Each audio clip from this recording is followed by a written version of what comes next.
नमस्ते, मैं सरोज शाह, अपना न्यूज़ भारत से।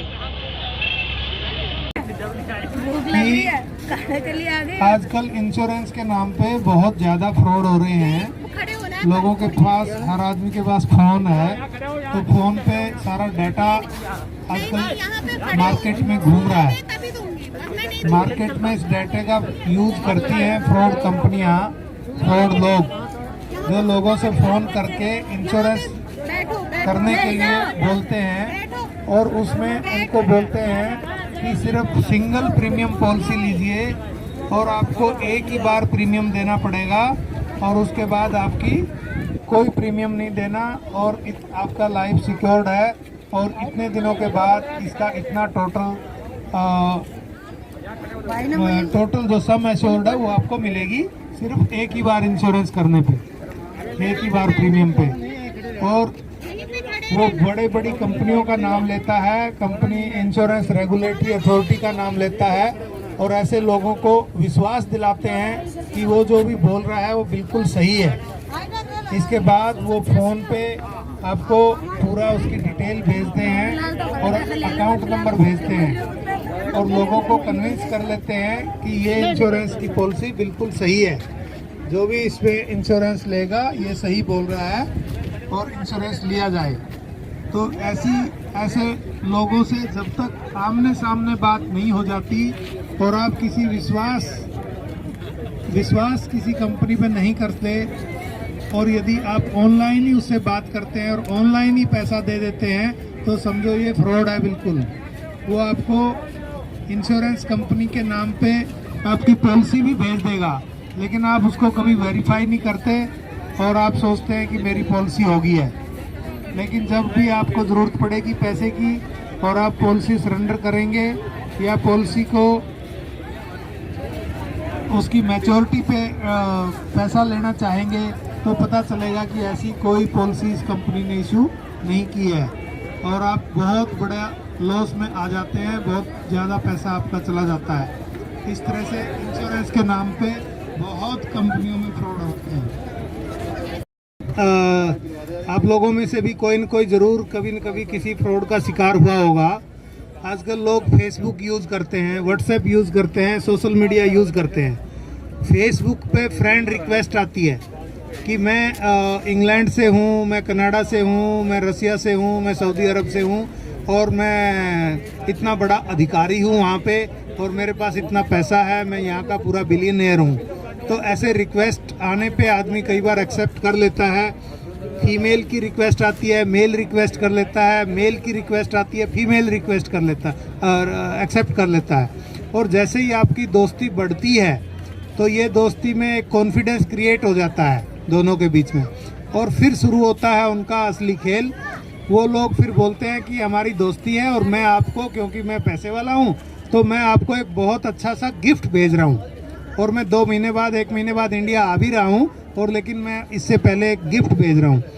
तो कुछ दिन के बाद फ़ोन पे एक मैसेज आएगा, फ़ोन पे कॉल आएगी कि जी मैं बॉम्बे कस्टम एयरपोर्ट से बोल रहा हूँ और एक ये गिफ्ट पैकेट आया आपका जो काफ़ी कीमती है और इस पे 1.5 लाख रुपए की, 2 लाख रुपए की कस्टम ड्यूटी लगेगी और जब तक आप ये नहीं पे करोगे तब तक ये रिलीज़ नहीं होगा और ये जब्त हो जाएगा आपको या ये वापस चला जाएगा। तो क्योंकि वो कॉन्फिडेंस होता है और रिक्वेस्ट फ्रेंड होता है और उसके बारे में सोचा होता है कि वो असली आदमी है और कनाडा का है, इंग्लैंड का है, बाहर का है, अच्छे पैसे वाला है, तो वो सही बोल रहा होगा। तो वो बंदा 1.5 लाख रुपए जमा करवा देता है। उनको एक अकाउंट नंबर देंगे कि इस अकाउंट में जमा करवा दो, तो 1.5 लाख रुपए जमा करा देगा। फिर उसके बाद एक दूसरा फ़ोन आएगा कि ये आरबीआई से बोल रहा हूँ, ये आपका गिफ्ट आया है, इसमें काफ़ी महंगा है और इसके इंस्पेक्शन चार्जेज इतने हैं, इसके क्लियरेंस चार्जेज इतने हैं, इस पर इतना टैक्स लगेगा। तो इस तरह से उसको कई तरह के टैक्सेस का झांसा देके और कई लाख रुपए उससे निकाल लिए जाते हैं, डिफरेंट अकाउंट में जमा करवाए जाते हैं। तो इससे बचने का एक ही तरीका है कि ऐसे फ्री में कोई गिफ्ट मत लो, कोई फ्री में रिक्वेस्ट फ्रेंडशिप की भी एक्सेप्ट मत करो, क्योंकि इसमें बहुत ही ज़्यादा चांस है कि आप उसके चक्रों में आ ही जाओगे।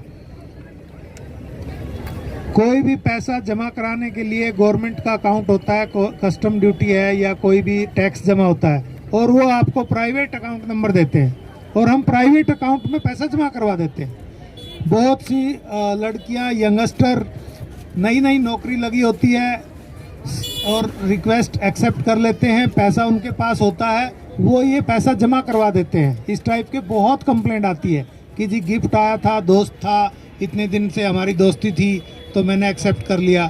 तो इस टाइप की चीटिंग से ज़रूर बचें। ये ऐसा कुछ नहीं है कि कोई आपको गिफ्ट भेज रहा है।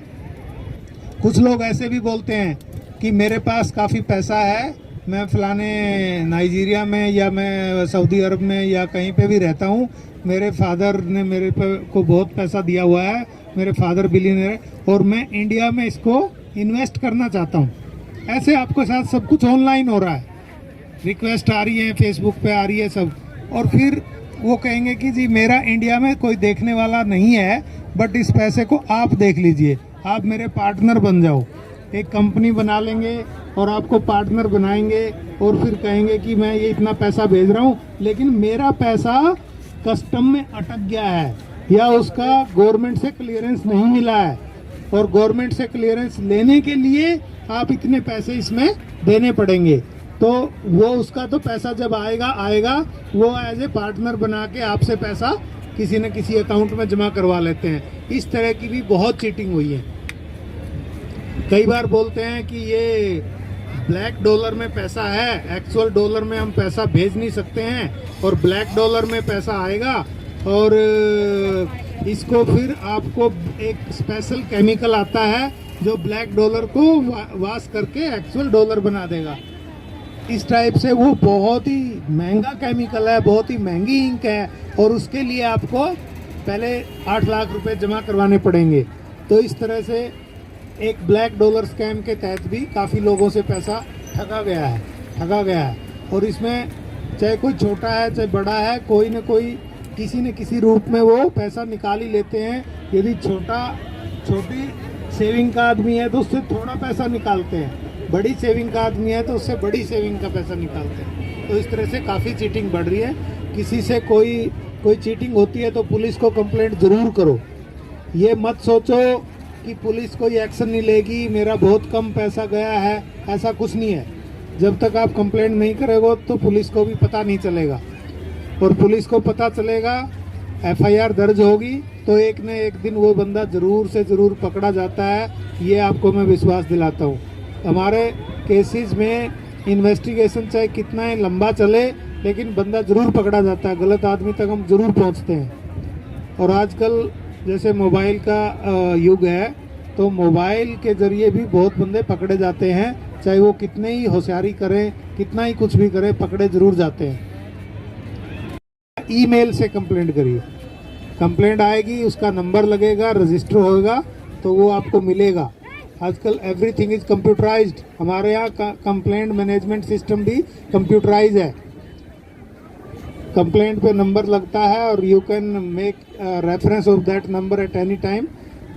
आपको ज़रूर आंसर मिलेगा, ज़रूर रिस्पांस मिलेगा। काफ़ी स्कीम कंपनियां लाती हैं फिक्स डिपॉजिट की, हाई रिटर्न्स की, 30% वीकली, 30% मंथली, इस टाइप का ये जो फेक लोगों को झांसा देते हैं हाई रिटर्न का, ये सब का सब झूठ है, सबका सब बनावटी है, और आप लोगों को ज़्यादा से ज़्यादा उसमें इन्वॉल्व करके पैसा निकाल के भागने का एक सिस्टम बना हुआ है। तो आप लोगों को ये हम बताना चाहते थे। अभी आप नाश्ता जिनको मिला है नाश्ता करिए। आए हुए हैं पवन जी, तो मैं चाहूँगा कि इनका जो अनुभव है क्रेडिट कार्ड का, हर के पॉकेट में क्रेडिट कार्ड होगा। SBI कार्ड की तरफ से पवन जी का आप स्वागत कीजिए और उनके विचार सुनिए, और ये जो जॉइंट कैंपेन चल रहा है उसमें उनकी क्या राय है, और SBI कार्ड के फ्रॉड और क्रेडिट कार्ड के और डेबिट कार्ड से रिलेटेड फ्रॉड के बारे में उनसे सुनिए। पवन जी। हेलो। ये जो प्रोग्राम हम लोग कर रहे हैं, ये आर्थिक अपराध शाखा, दिल्ली पुलिस और भारतीय रिजर्व बैंक और SBI कार्ड के सहयोग से हम लोग कर रहे हैं। आज की डेट में यहाँ पे जितने लोग बैठे हैं सबके पास ईमेल अकाउंट होगा। तो आप एक चीज ध्यान रखिए, आजकल हमने देखा है फ्रॉड जब होता है लोग अपना ईमेल में पासवर्ड जो बनाते हैं वो अपना मोबाइल नंबर को पासवर्ड बनाते हैं। आप ध्यान रखिए, बहुत सारे लोग, उनको लगता है कि बहुत इजी है पासवर्ड, अपना मोबाइल नंबर को बना लिया हमने और फटाफट खोल लेंगे। तो जितना इजी आपके लिए है फ्रॉडस्टर के लिए भी तो उतना इजी है। दे रहे हैं आप पासवर्ड वैसा बनाइए कि जो कोई आपका क्रैक नहीं कर सके। और जनरली हमने देखा है कि आप जो पासवर्ड बनाते हैं तो आप अपना नाम, अपनी डेट ऑफ बर्थ, अपने बच्चे का नाम, बच्चे की डेट का नाम, अपने बच्चे का नाम, उनकी डेट ऑफ बर्थ, ये सब रखते हैं। आप जनरली पासवर्ड ऐसा बनाइए जो स्ट्रांग हो। सेकेंडली हमने देखा है कि आप एक पासवर्ड जो अपने बैंक अकाउंट के लिए यूज करते हैं उस पासवर्ड को कहीं और यूज मत करिए। आप जो बैंक हैं। और लास्ट एक आपको बताना चाहते हैं, कोई भी ऑनलाइन ट्रांजैक्शन आप करते हैं तो उसका OTP आता है, वन टाइम पासवर्ड, तो वो आपको किसी को शेयर नहीं करना है। आप कोई भी ट्रांजैक्शन करते हैं तो वो वन टाइम पासवर्ड जो है खाली आपके लिए। अगर आप ये सब सावधानियां बरतते हैं तो आपको जो है लॉस होने का कोई चांस नहीं है। धन्यवाद।